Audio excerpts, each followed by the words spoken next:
Welcome to KILPOP. I'm Carlota, and with me this week, Brendan Shane, the Nocturnal Affair. Man, what you doing? Thanks for having me. How you doing? What's up?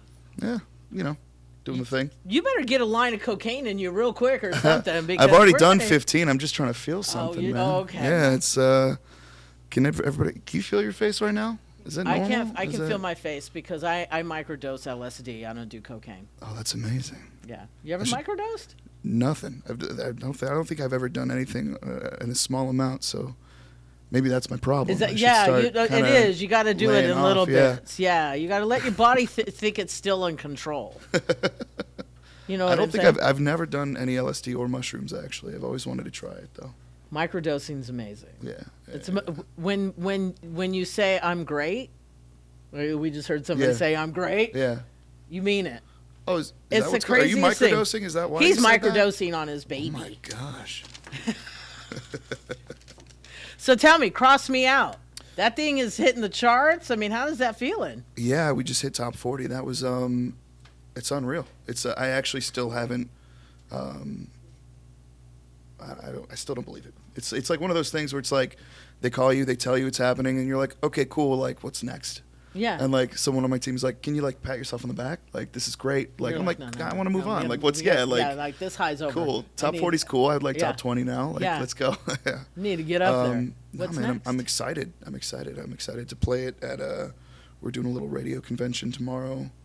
Get to play it in front of everybody, so it'll be a lot of fun. What's next? What's next? Yeah, what is next? We are doing the Happens convention tomorrow here in Vegas, and then we have a couple shows with Jagger Henry, which is John Bonham's grandson, and that's going to be in March. And then we have a tour with Fozzy from April to May. You've been on the road with Fozzy before. Yeah. Yeah, Europe, right? No, we didn't hit Europe with Fozzy. We've done America about 4 times with them. Who were you on the road with in Europe? So for the UK, we went to with, I believe, Chris Barris Band, Alien Ant Farm, and another band called The Fear. Did that guy from Alien Ant Farm ever finish that lawsuit he was in? Oh, I don't know about the lawsuit, but I know right before we went on tour, literally the night before, was the whole altercation between him and the other guy from CKY. I don't know if you remember that. No, do tell me that story. Yeah. Yeah. So we were playing our last show for the first half of our run with Chris Barris, and my phone's just going off, and everybody's texting me. You see what happened with Alien Ant Farm? You see what happened with Alien Ant Farm? And I guess the singer from CKY punched the singer from Alien Ant Farm, and got CKY kicked off the tour. Really? Yeah. And I was like, oh, like, what am I walking into? What happened? What's this vibe going to be? And so we go to our first date with Alien Ant Farm. They're the nicest guys that we've ever met. And the lead singer is seriously so sweet. And they would check on us constantly. How you guys doing? Are you eating? Do you need money? Like, is everything good? You guys getting taken care of? Do you want drinks? They were so sweet the whole time. It was actually extremely difficult to punch him in the face because I never wanted to the whole time. So I don't know why the CKY guy did it. CKY are dicks then. Are they? Well, that must be why. I mean, I don't want to, I don't want to call anybody out, but it was extremely difficult to not like Alien Ant Farm. We loved him. So, in fact, actually, that's all I have to say for that statement. Oh shit! I want to know more. I almost just gave away the tea that we've not announced anything yet. Nothing. Oh, okay. Well, no. All right. Tell me about touring in the UK and Europe. Like, what was it for you guys? Was it the first time you went? What kind of culture shock did you experience, and what did you learn about that part of the world that you would like to take with you, or that maybe you have taken with you? I would actually like to take something from the US every time we go to the UK, and that would be bigger toilets. Okay. Going to the UK, it is the smallest toilets I've ever seen in my life. It's like the first plane ride there, it's about 9 hours, and when you gotta go, and nobody likes pooping on an airplane. No. And so you go in and you're just like, oh, whatever. Finally, when we land, it's gonna be a lot easier. It'll be okay. And then we landed, and the toilets didn't get bigger. In fact, the walls between the urinals got smaller. And it's like they are not afraid to just openly pee next to you in that country, and that's probably the only thing I missed about the U.S. Everything else is absolutely fantastic in the U.K. The food is fantastic. I tried Indian food for the first time in the UK, which I hear like that's the place to have it. Yep. I didn't figure out that I was looking the wrong way when crossing the street until right before we left. So those moments were always fun. Because they drive on the other side, right? Because, yeah. The weirdness. So, but I'm so used to looking, to the left and then the right that it almost got me hit on more than one occasion. But worth it. So what, did your ass just like hang over the toilet? I mean, what? They like weird shapes. Like, they're either like in a weird small rectangular shape, or like it was just like, or the place that you're doing it in is just like way too small and you feel like you're crouching into it, and then you're like, oh god, okay, whatever, I'm done with that, and you go to wash your hands in the sink, and it's like Fisher Price My First Baby Sink, so you have to like wash like one hand at a time, and they don't have the automatic things or like anything that keeps the water on, so you have to like constantly keep, as soon as you put the hand under the water it stops, and you're like soap in, and it's like you got to figure out how you're cracking the code there to wash your hands. They're just little over there. Is that it? They're like little people compared to us? Yeah, I've never felt more fat than when I was in the UK. They are all extremely skinny, wonderfully tall people. And I'm just like, yeah, I'm American. Oh, cool. Yeah, I'll get it. You guys got a cheeseburger? And they're like, of course we fucking do. You American. Yeah. I loved it, though. I'm a fan of the siesta situation over there. The siesta? Yeah, they work like, a normal time, like they work to 3 o'clock in the afternoon or something, and then they sleep and just rest until like 7 o'clock at night, and then they go back to work at like 7 o'clock at night and do the thing. What? I love that. I fucking This love is in it. the UK? It's in Europe. In Europe, the okay. siesta. We may be going to Europe soon for the first time. So Okay, yeah. What part of that are you looking forward to? Like all of it? Look, I'm going to keep my mouth shut. In the place that we're going to, and wonderful times with the bands we will be going with. Okay, yeah. I'm not going to get it out of you, am I? I can't. I almost did it like 10 10 minutes. That's why I was like, and I'm not going to continue talking. I'm and I was getting like, there. I almost spilled the beans, man. I almost spilled the beans. I can't. There. Tell me who you were in high school. Who was Brendan Shane in high school? Oh, man. In high school, I was the kid that wanted to be a rock star, that was a big-time metalhead and fan of goth rock, and my parents were not. Yeah. So while I lived under their roof, I couldn't dress like it, right? And I would be leaving the house in khaki pants and a blue polo shirt, getting to school, opening my locker and putting on, my Hot Topic lip service and trip pants, and you know how everything looked back in the early 2000s when nu metal was king. Yeah. And that was my life. I'd walk around with a mohawk and a straight jacket, and then school would get out, and I'd change back into my normal clothes and put the other ones in the locker and go home, so I wasn't grounded. What which did the I was other grounded all the students time. think? Were they like? They were supportive. My crew was always supportive. Yeah, we actually we were the first 4-year graduates at Spring Valley High School, and we coined the area of the courtyard called the Goth Box, and it was like me and like 10, 20 other kids that I hear to this day. They still call it that, so that's kind of cool. But, that is cool. Yeah. Look at you starting that. You're like, historical and shit. Historically thrown out of that school way too many times. Oh, is that right? Did you get kicked out of school all the time? I mean, thankfully I was never like expelled, but I was in trouble pretty much all the time. I was looking for reasons to either not be in class, butter up like my favorite teachers so I could just like go hang with them and bring them like food or Taco Bell or something so I didn't have to go to the other classes I didn't want to, go hide in the theater in between and sneak the acoustic guitars out of the guitar room and just go and play them in the hallways, and I had a question for you and I just blanked. You touched on something. I was like, I want to hit that. What were the classes you did want to go to? Like what subject was Brendan into? If we're not talking about music, because obviously music, but science. Really? I'm a big fan of it. Yeah. And how has that affected you? Because I know when I was a kid, I ditched school all the time. I didn't go to fucking any classes. I was always up getting stoned and, doing all the bad misfit shit, But as I've gotten older, I find, oh man, I love history. you know, and I'm always watching historical documentaries. And so what is the, you know, as an adult now looking back, like, man, I wish I would have gone to that class more often. You know, is it weird to say that I don't have regrets? No. It's I'm glad that I pursued music. There was a period of time before I started seriously pursuing music that I did wish maybe I paid a little more attention in algebra and I paid a little more attention in the other classes.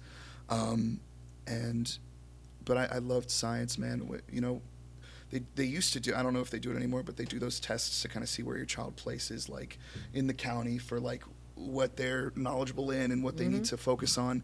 And I would like test in the top 10th percentile in science. Like it was just, it was my jam. It was my jam. I still love like I go down all the science conspiracy theories, and I love watching people blow up on social media about what they believe in and what they don't believe in. And it's just, sit there and eat the popcorn. And you're a fucking monster on social media. Dude. I love it. I love when you get involved in a conversation because, man, you take it down.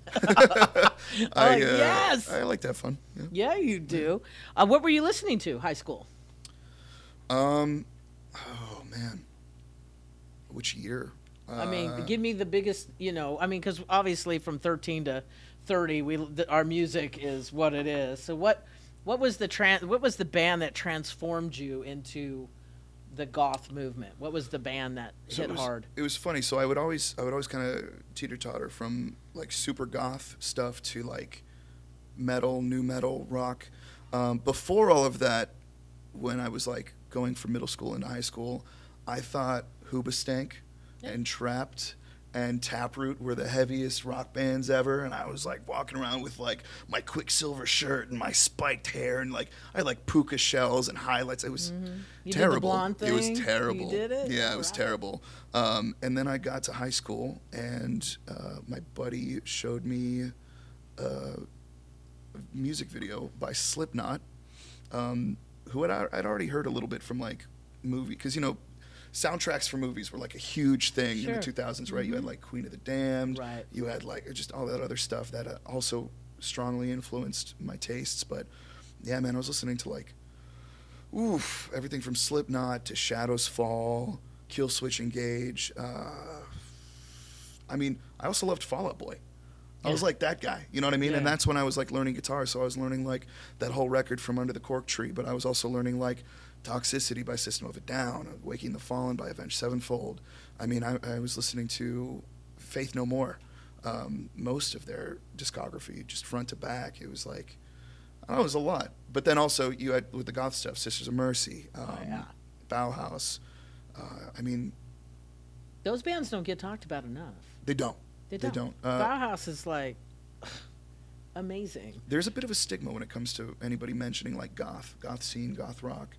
I've noticed, especially in Vegas, the goth scene has switched from venue to venue for like specific goth nights a lot over the past few years. Yeah. So. There used to be at downtown. Scarlet? No, there was a bar that used to have goth night, and it was so much fun. It was Oddfellows? No, the one that's right on Charleston. It's Artifice. Artifice. Yeah, that was Scarlet. Oh, is that what they called Scarlet? Yeah. There was something there. Now Millennium Fandom will run a goth night like once a month. I don't know where else you can find one. I think Griffin will run something. Oh yeah, they'll do that. Yeah, they'll do that. Yeah. A lot of us have a duality in life. What's your duality? Like, what do I do besides music? Like what is your... For me, people think I'm some crazed, drug drinking, person, and yet I'm very... And I come off crazy, but I'm also very chill on the Netflix. Yeah. You know what I mean? What's the balance and what's the chaos with you? I guess the chaos would be that party musician lifestyle, right? Yeah. Going out, getting buck wild. Do you do it naked? No comment. Okay. No comment. I might get something out of him tonight. That's. But I actually love for a while before I started pursuing music, I did special effects makeup. Oh. So all right. I had a couple contracts with Warner Brothers. I worked for Eli Roth when he had a thing out here. I was in the haunt industry for over 11 years, and I loved making people look fucked up. So I did that for a minute. I made sushi for a minute, and I still love to do those things. I'm actually really into, I don't know why I decided to get into it at this point in my life, but cigars. Okay. You'd think by now you'd learn smoking's bad for you, but at the age of 34, I love a good cigar. We got to have some bad shit. Yeah, yeah. We got to do it. So you make sushi? I can, yeah. Really? Yeah. Actually, one of the guys we work with, Logan Mader, likes to go out and, I don't know if he wants people knowing this, but I'm telling it anyway. He goes deep sea fishing every so often for fun. Like he gets on those boats in the crazy water and he'll come back with like tuna and yellowtail and salmon and all that other stuff. And we'll hang out and I'll cut up some of his fish for him. I actually kind of showed him how to do it, and every so often we'll make some sushi together. Because there's a special way to cut it, and if is that true, or is there a myth about cutting it properly? Yeah, it's like going a specific way with the grain or against the grain. Would you get sick if you cut it wrong? No. Okay, there's a myth. Well, no, about because that. people chop it up into cubes to make poke. Okay. Yeah. So that would it's you should definitely freeze it for a certain amount of time before you make it, but yeah, as long as it's sushi grade and you check it for worms, you should be fine. So you're a singer, you're a songwriter, you're a sushi chef. What is the other one? You do something else. You just told Special me. effects makeup. Yeah. What would you do for Warner? Did you do movies? It would be anything from commercials to live events for video games, for instance. I don't know if you've heard of the video game Dying Light. Okay. We did a live event with them and GameStop where it was hundreds of GameStop employees from all over the country got together in Vegas at the Venetian for this GameStop event, and that's where they announced, what's happening in different games over the course of the year. And so they were getting ready to announce Dying Light. And we painted up 50 plus zombies that knew how to do parkour. And we scared the shit out of these GameStop employees by dropping in like a zombie apocalypse while they were just thinking they were going to watch, something on a TV screen for like, okay, here's what I got to sell this upcoming year. They made it look like there was an outbreak and they had like smoke and like little popping fireworks. And then all of a sudden you've got these dudes looking like zombies from The Walking Dead running at them and flipping over trampolines over the crowd and spitting blood on them. And nice. Yeah, people like run for their lives. there were some people that it scared the shit out of, and then other people were laughing. And then you've got the party poopers that are just like, whatever. This is cheesy. I know this is fake, and like we all fucking know it's fake. Have fun with your life. But Speaking of movies, what was the funniest movie you ever saw? We were talking about Team America before you got here. Do you know Team America is still huge in the UK? Is it? Our tour manager would quote it almost daily. It's like the little moments of the movie are quoted by people to this day. Like the Jesus titty fucking cry before he explodes. Right. All the time. We have no intelligence. Yeah. We have no intelligence. Yeah, because we've that movie has aged very well since how ridiculous this country can be at times. Yeah. No, We've almost. It's the Trey Parker and the South Park team. They're brilliant, and they're just brilliant. Yeah. And Team America, I got really stoned when it was in the theaters, and I went to go see it for the first time in the theater, high as a kite, and I literally was in the aisle of the movie theater laughing so hard for like 45 minutes. That's amazing. That movie is the funniest thing I've ever seen in my life. And still to this day is the funniest movie I've ever seen. I mean, I love that movie. Yeah. So that's my funniest movie. What's your funniest movie? Funniest movie? Oh, man. Team America's up there. I don't know, man. I don't know why when people ask me these things, my mind just goes completely blank. Funniest movie.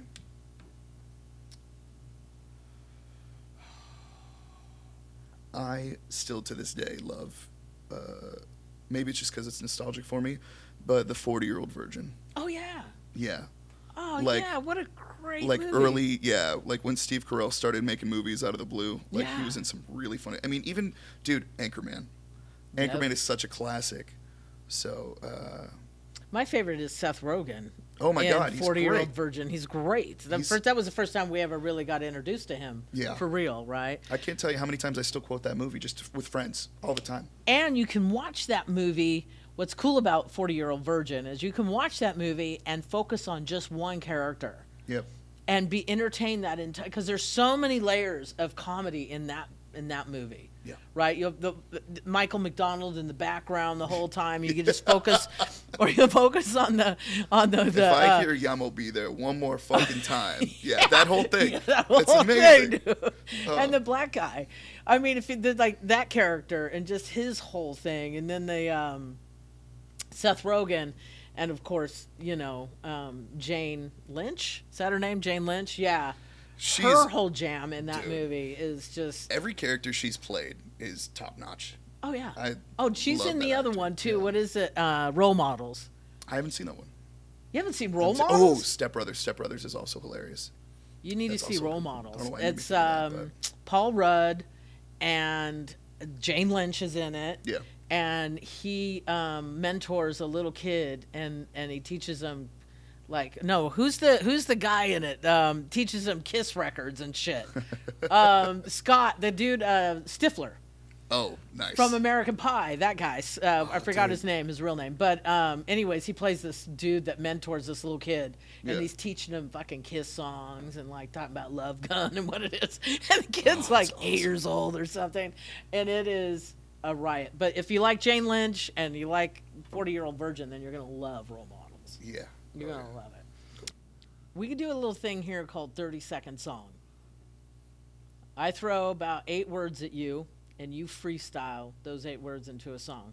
I'm terrible at that. I'm absolutely horrible. Horrible at that, but okay. All right. But you're a good songwriter, and you're a great singer. Songwriting takes time.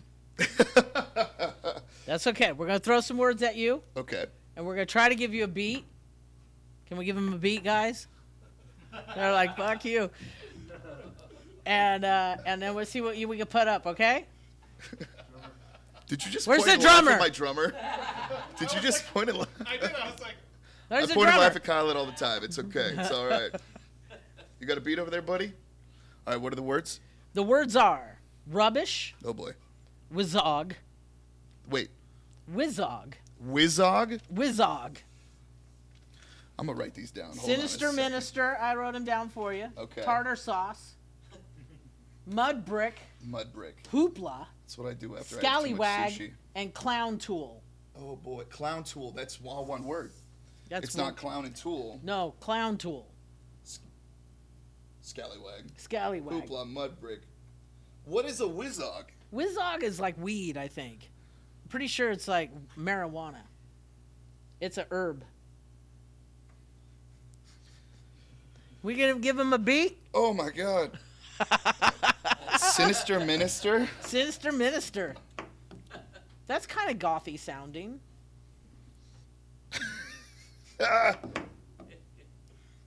Oh, my gosh. Come on, Kyle. We're gonna give him a beat. Come on up. Let's give him a beat. I'm gonna sneak right here.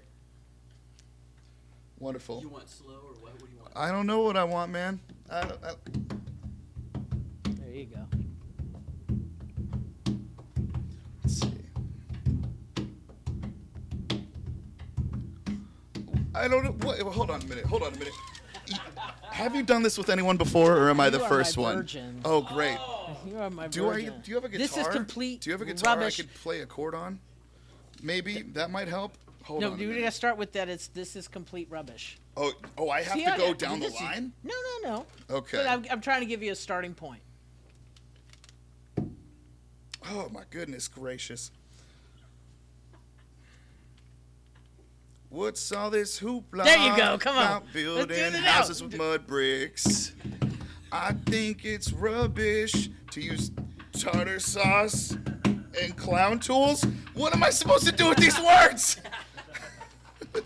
That's all I got. I used 4 of them. I'm sorry. That's a fucking smash hit. It's the worst. And I don't know why I went country, but I did. Brendan, thank you for coming by, man. Really appreciate your time. Tell me what you're doing. You're doing a show real soon here. Yeah, so we've got, well, when is this going to be out? You releasing this? We are going to we're going to talk about the show for rock stars, right?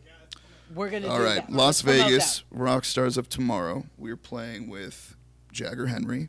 If you happen to be in LA on March 17th, we will also be playing with Jagger Henry there at the Whiskey. So that'll be a lot of fun. And then in April, we'll be out there with Fozzy. And then something else. I'm still not going to get that out of you. I don't know what you're talking about. Thank you. Thank you so much.